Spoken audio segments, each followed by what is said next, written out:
And Brenda! Yeah, puppy.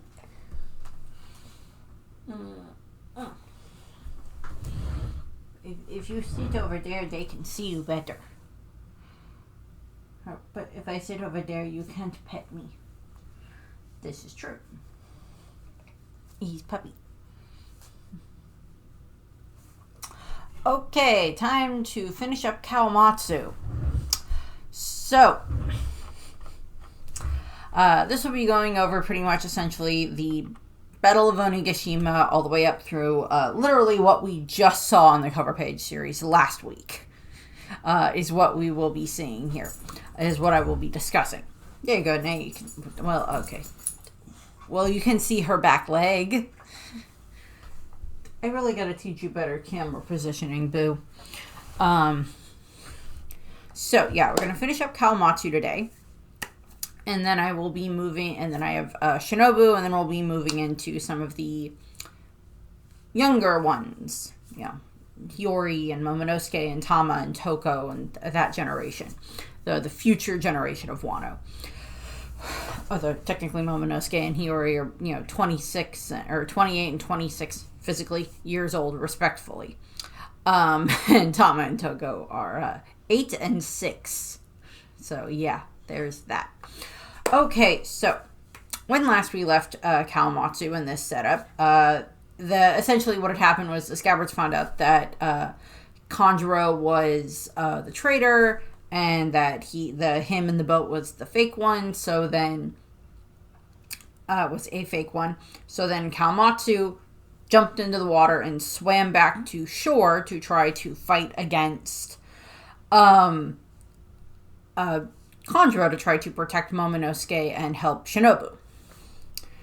Unfortunately, Kanjuro managed to have the upper hand with his trickery, and he did manage to capture Momonosuke. And and Kawamatsu is not happy about this, obviously. But, then Kanjuro flies off. Also, during this time frame is, when Luffy and the rest of the Ninja Pirate Mink Samurai Alliance are showing up with Law and Kid and all of that. And when Kiyoshiro, disguised, as Denjiro, now revealing himself as Denjiro, show up. And so we have all of that is going on during this time frame. And from there, Kawamatsu and Shinobu now make their way to where the rest of the Scabbards are and join them on the Polar Tang, where they are. And, they're, getting reacquainted with Denjiro and everything. He's proving who he is and all of that stuff. So there's that. And then they are on their way to Onigashima. On the way there, they end up having to deal with a couple of the Beast Pirate ships. And this is when Jinbei shows up and aids them. And I kind of wonder if in Kawamatsu's mind, he's like, oh, good, another fish man. Like, oh, good, another merperson. Someone that maybe understands my plight a little bit better. Not that he doesn't think that, the others don't understand his plight, but it's like, let's put it this way. I don't know when the last time was that Kawamatsu saw another fishman. His mother may be the answer to that question. And that was 40-something years ago or whatever, when everything happened in the flashback. 38, 39, whatever years ago when everything happened there. When she died, was killed. So this is the first fishman that Kawamatsu has seen in a long time. Jack doesn't count, and he's part of the Beast Pirates, and it's not super obvious that Jack is a fishman. Also, Kawamatsu didn't really interact with Jack, probably, because he was hiding and then in prison for the 20 years, so he probably didn't interact with Jack. And I don't think, and there's Sasaki, but again, Kawamatsu didn't interact with Sasaki. So this, Jinbei is the first fishman Kawamatsu has seen in a long time, and I don't know if Kawamatsu and Jinbei really interact, which is kind of sad. because that would be a nice little way for them to have like some type of a connection. So from there, there's the discussion of what the plan is going to be, and, you know, bringing in everybody else on this plan and everything, and them heading off to Onigashima. They get through the Torii Gate very quickly, and then we have it that all the rest of the Scabbards, minus Kinemon and Denjiro, stay on the Polar Tang, and they're going to be taken around back, while Kinemon and Denjiro lead the forces around to where they'll be ready for the sneak attack. Kind of like a pincer maneuver. That is their intention. So that's the intention there. So Kawamatsu is essentially just kind of like riding in the Polar Tang. Although he possibly could swim this area, but like maybe by the time he would get there, he would be a bit exhausted just because of how turbulent the currents are around Onigashima, and just riding in the Polar Tang is a lot easier. So they get around to the back. Law shambles them up onto, whatever, up onto the island, and then all of them make their way to the back entrance of Onigashima, where they end up getting greeted by Nekomamushi and Izo, who have been dropped off by Marco, who then heads off to go check out, the Big Mom ship, and all of that. So we see that's going on there. And then this is where they get to the back entrance of Onigashima, where Kanjuro is waiting for them with several beast pirates and some of his constructs, his ink constructs, brush fruit constructs.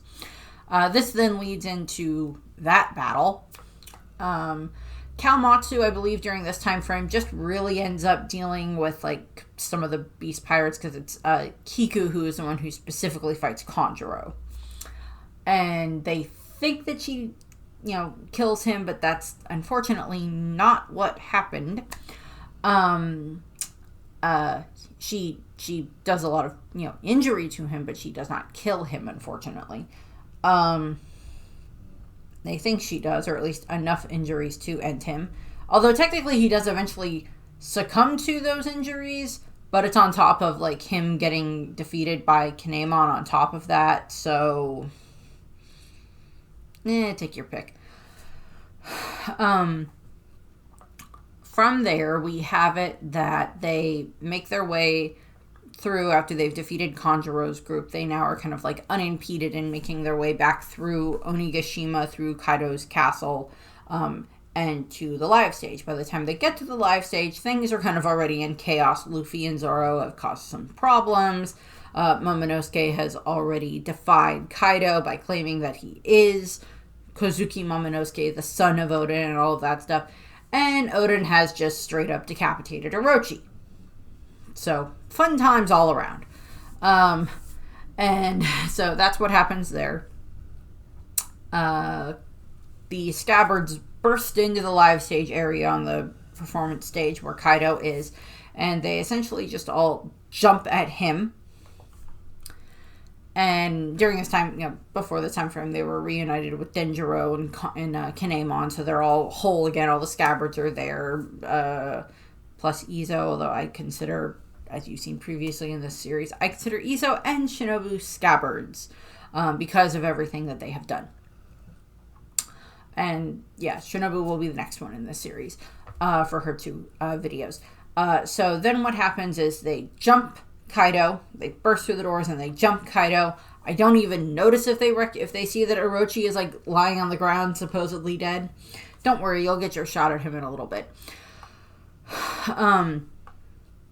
They then jump Kaido, just stabbing him, or in the case of Izu and Nekomamushi, just unloading into him as many times as they can, with their pistols and their Gatling gun and everything, and just trying to cause as much damage to Kaido initially off the bat, which is a very good opening salvo by most standards.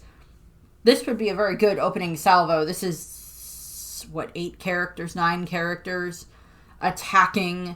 Yeah, it would be 9 because there's 9 originally, and then Kanjuro is the traitor, so then they add Izo, so that's 9.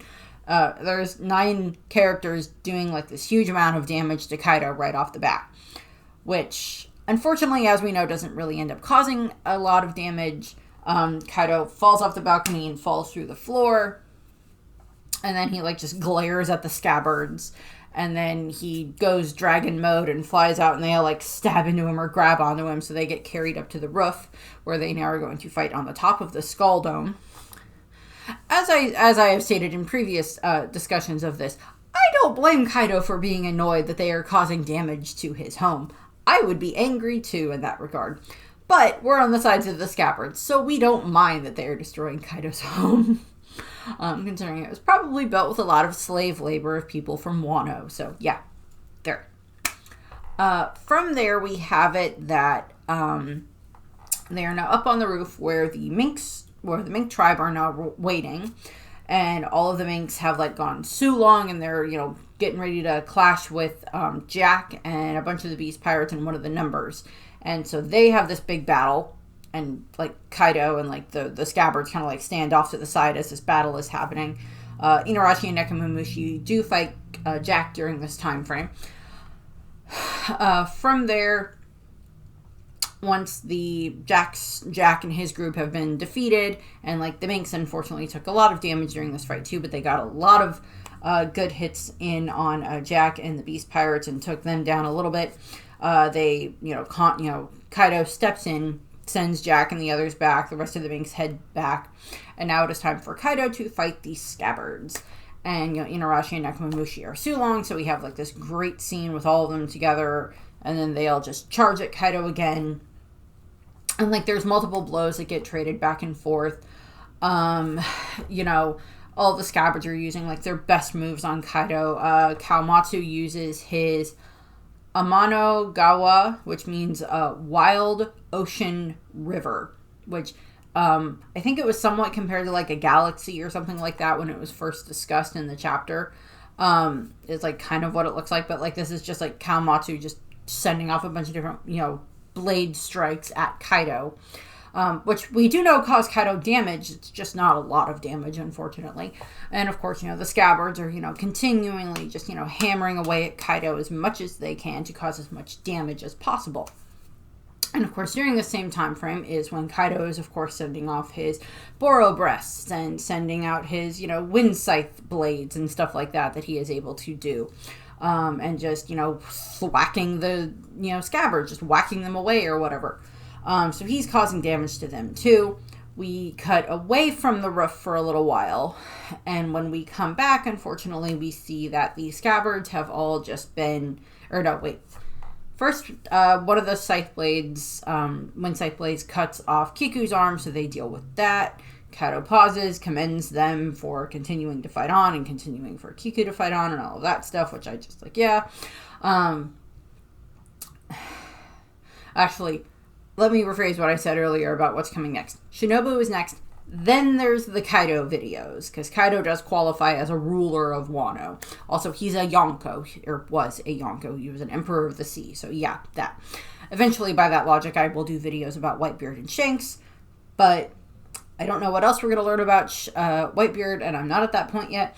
And Shanks we're learning a lot of stuff about very recently, so I'm like, okay, we're going to wait until we get more of a solid timeline for some other things for Shanks before I fully delve into that monster of a thing to discuss.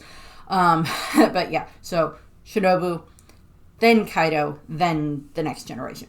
But back to this. So by the time we cut back to the roof, unfortunately, these Scabbards have taken a ton of damage. And, like, Big Mom has shown up, so her and Kaido are, like, resting, and Kaido's, like, recharging and drinking and everything else like that. And the Scabbards are just laying out on the ground.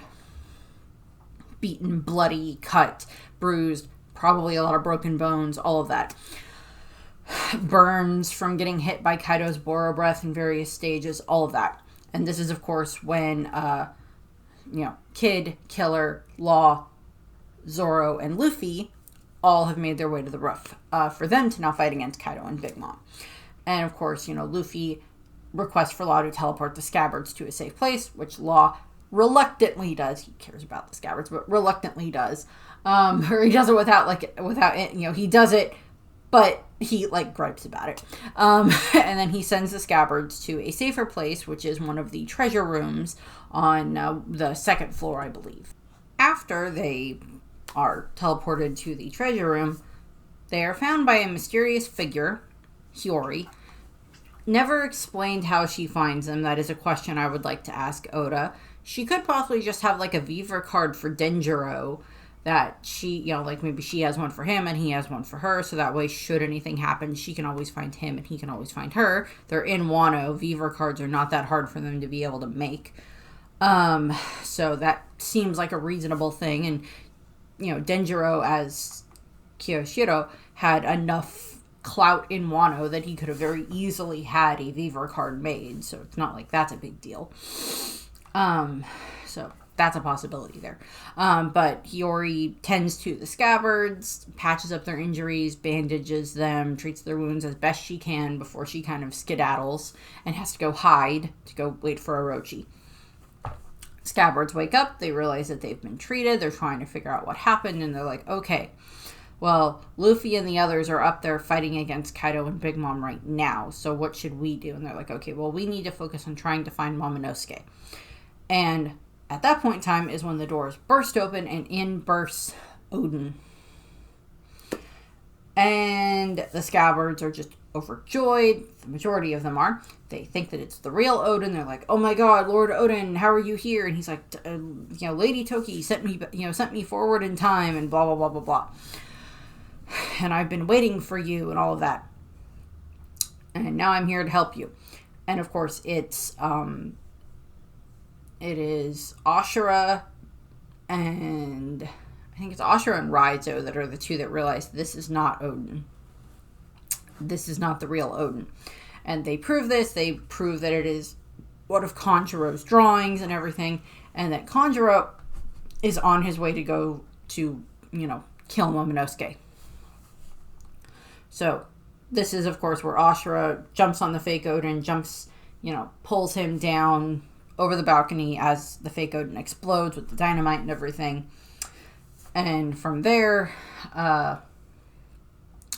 the rest of the Scabbards don't really have time to mourn Ashura. They head off, and they as they go, they first, I believe, they run into Jack.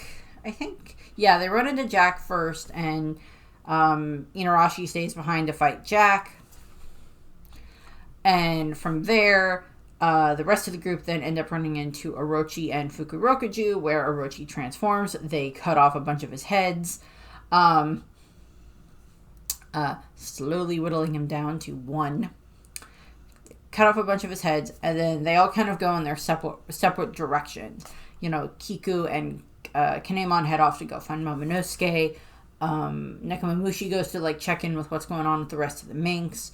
And then I think it's Izo, Raizo, and Kawamatsu. Denjiro just kind of goes off on his own somewhere. Eventually, we know he finds Hiyori and everything. But I believe it is Raizo stays. What am I thinking? Raizo stays to fight Fukurokuju. And then I think it's Kawamatsu and Izo that end up making their way to the live stage again, to the main floor. Where they witness Sanji and Zoro, now that Zoro is no longer up on the roof, and all of that stuff. They actually, Izo and Kawamatsu run into Sanji carrying Zoro and the giant, wrapped up in the giant all the bandages and everything, trussed up like a ham. And they get them, they get them all down to the live floor where once Zoro has been treated by Miyagi, he goes and fights against, him and Sanji start dealing with a king and queen. After Marco kind of handled them for a little while, they go and start fighting king and queen, which is where their battles lead to. And during this time frame, Kawamatsu kind of remarks to Hirogoro at seeing the way that Zoro is fighting with Enma and everything else like that, that he is very similar to Ushimaru. And they're like, yeah, he is. It does remind me of him, which of course is just tying into the fact that yes, Ushimaru is Zoro's great uncle. because his grandmother is his sister, was the late daimyo's sister and everything. So we get kind of that going on there. So we get kind of this connected, that he's, from Wano, that he's a descendant of someone from Wano, which is true. That's something I do hope that, maybe it's something that might get hinted at better in the live action if by some god chance the live action makes it all the way to Wano. That would be quite the feat. Or like if the remake, when that finally gets to Wano, since they will have all of this information beforehand, they can like pepper in small things here and there. Maybe do something where like Zoro mentions his mother or something like that at some point in time, work in a flashback or something like that, a little bit more for Zoro than just the flashback that we get with him and Kuina as kids, and then him talking to Kozaburo that we did get during his fight with King. So they're on the live floor while all of that happens. Eventually, Izo goes off to go to help find and help with Kiku and everything. Help find Kiku and everything. And shows up and helps save Usopp and the other Usopp and those ones. Kawamatsu essentially just kind of stays on the live floor, I believe, for the majority of the rest of the battles. I think we kind of see some of his reactions when, when Luffy's defeated by Kaido, and then when Luffy returns with, Momonosuke's message and everything else like that. Other things like that, when the tides turn because of a bunch of the gifters that were, tamed by Tama, with them joining the side of the Scabbards now and everything else like that. So we're kind of, Kawamatsu is kind of just there witnessing this stuff since he's not really involved in any of the other big battles in Onigashima. From there, we finally have it that the battle is concluded. Luffy defeated Kaido, Denjiro and Hiyori defeated Orochi, which to a degree isn't a hard task, but there's a lot of emotional trauma there for Hiyori that she had to go through, so there's that. And then we of course have it that Momonosuke managed to land Onigashima safely in that time frame, after the battle with Kaido and everything. So everybody is safe. And of course the fire's been put out and everything else like that. And of course Kawamatsu, at one point he was trying to, during when everything was going on with the fire and everything, he tried to order everybody to escape the castle since they could not put out the fire. And then of course, because, thankfully Jinbei and Raizo fixed that. They put out the fire with all the water. But Kawamatsu, listens in, everything's celebrates with everybody else that Luffy defeated Kaido and that Momonosuke landed the island safely and that the ninja pirate Mink Samurai Alliance was victorious in their battle against Kaido and the Beast Pirates and Big Mom and stuff. So they're all celebrating that. From there, the volcano erupts, possibly Big Mom and Kaido get shot out of the volcano. We don't know. Hasn't been brought up again yet. Not entirely. And then we have it that now it is time for them to make their way to the Flower Capital to reveal that Kaido has been defeated. Because the citizens that are in the Flower Capital and the other areas around Wano that did either knew about the raid but couldn't go and fight themselves or didn't know about the raid, and we're just there at the fire festivals for all the different celebrations and everything else like that. That's what's going on there. So we have it that, Momonosuke flies over the Flower Capital. They're like, oh my god, it's Kaido. Wait, why is he pink? And then, of course, it's like, no, that's not Kaido. And, all of the Scabbards reveal themselves. And, the 9 shadows cast and everything else like that. So they have all the Scabbards there.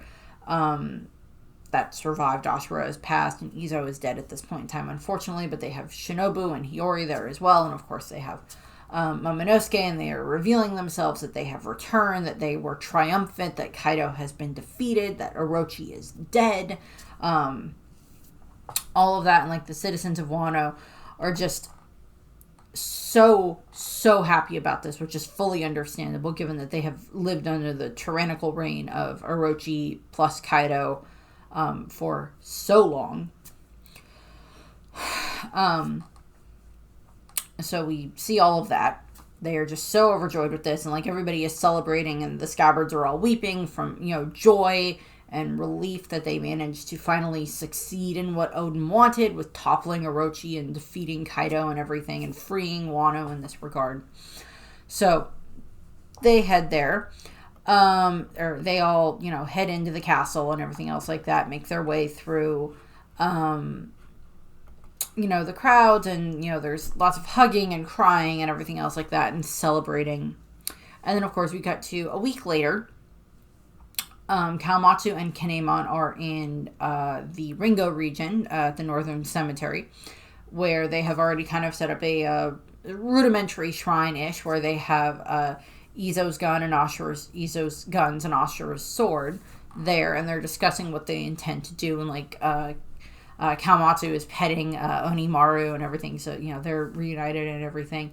But they're discussing about what their intentions are for the Ringo region, for what they're going to do for the graveyard. And they're like, we're going to build a shrine, a memorial for Odin, and also surrounded by graves of the fallen daimyo, for not just Yasuie, but also for the other daimyo that died when they went to go and fight against Kaido, and were the three daimyo that were locked in the cave with Yamato, and of course for any of the others who died during the Battle of Onigashima that had been on their side. So they're going to prepare those types of shrines and everything else like that, very similar probably to like the Enma shrine that we see in the Hakumai region. We'll get to the Hakumai region. And of course, so they see, they're there, and eventually Marco comes and says his goodbyes and then heads off. Then we cut to where they are having this kind of second little fire festival celebration thing, which is now this victory celebration, now that Luffy and Zoro have woken up and, all of that stuff. So they're having this big second, celebration in the Flower Capital and all over Wano during this time frame. And, the Scabbards are all enjoying themselves. We see Kawamatsu there enjoying himself. And then they all sense a presence, and they all head off because they sense Admiral Ryukogu, Aramaki. He shows up, and they are all ready to now fight him. And the ones that are there to fight him are Inarashi, Nekomamushi, Kawamatsu, Raizo, Shinobu, not Kinemon, Denjiro. Is that it? Or am I missing one? Because Izo's dead, Ashura is dead, Shinobu is there. Yeah, I think that's it. And then, of course, Momonosuke is there as well. And then, of course, Yamato shows up to try to help them. So they're trying to fight against Ryukogu. They do some damage to him, but unfortunately, because of his devil fruit, he is able to be a bit too much for them to be able to handle, even though they are trying their best. But to be fair, they just fought an entire army of pirates, like a week ago, so they're possibly still a little tired. Plus, none of them are the best matchup for, his devil fruit ability.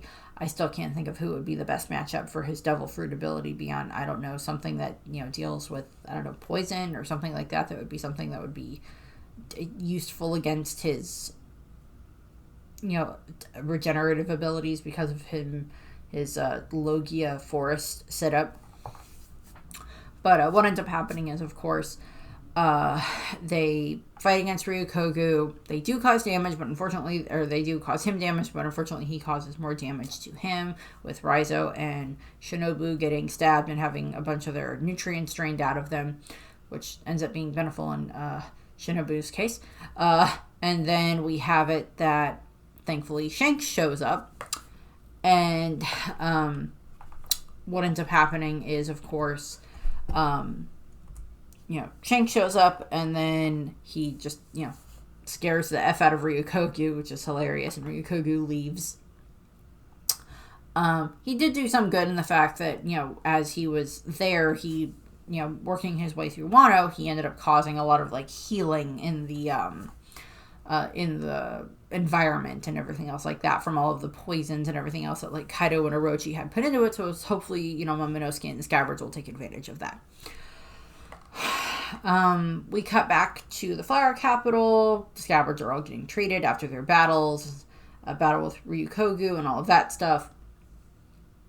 And from there, eventually it does get to where it is time for the Straw Hats to leave. So we have like all of, you know, they say goodbye to the Straw Hats. And the Straw Hats leave, you know, and Momonosuke, Kinemon, and Yamato chase after them. They get the flag from Luffy, that is like the you know, the symbol that proves that Wano is his territory. So then they bring that back to the capital, the Flower Capital, and then they end up taking this big picture that goes in the newspaper. That's just nice.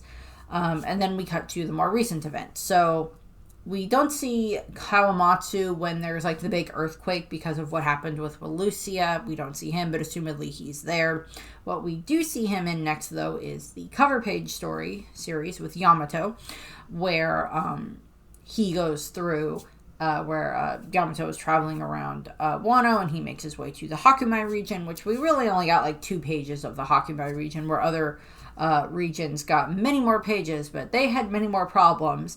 And the reason I'm discussing the Hakumai region is, of course, that is where Kawamatsu was made the daimyo. So Kawamatsu is now the daimyo of the Hakumai region, meaning now he takes the position that Yasue once held. And from what we saw, as opposed to Inuarashi and Raizo, things seem to be fine in the Hakumai region. They are, you know, they had like this little sumo contest that Yamato won, and then they gave Kawamatsu the hat that Tama made for him. So that's kind of the last time we've seen Kawamatsu as of the moment. I haven't fully decided if I'm going to do a video where I discuss where each of the locations of the rulers and leaders from Wano currently are in the story, based on like how Yamato's cover page series ends, because by the time I get through with this series anyway, the cover page series should be over, because Yamato just got to Ringo, where Kiku was the daimyo. I was right. To be fair, a lot of people said Kiku was probably going to be the daimyo of Wano, but the daimyo of Ringo, which I was right anyway, because I'd been saying that for a while. But from there, we don't know what else is going to happen with Kawamatsu. Hopefully, like when they have like the big final war or whatever, hopefully Kawamatsu is one of the ones that we see. We'll see. I don't know. I would say Kawamatsu is definitely my favorite out of the Kiku is my favorite out of the Scabbards, and then it's, I think, Kawamatsu after that. And then probably Denjiro, but like I don't really want to rank all of the Scabbards. But those are probably my 3 favorites. But that's what I have for this. I thank you very much. I hope you enjoyed the video, and I hope you have a nice rest of your day. Bye!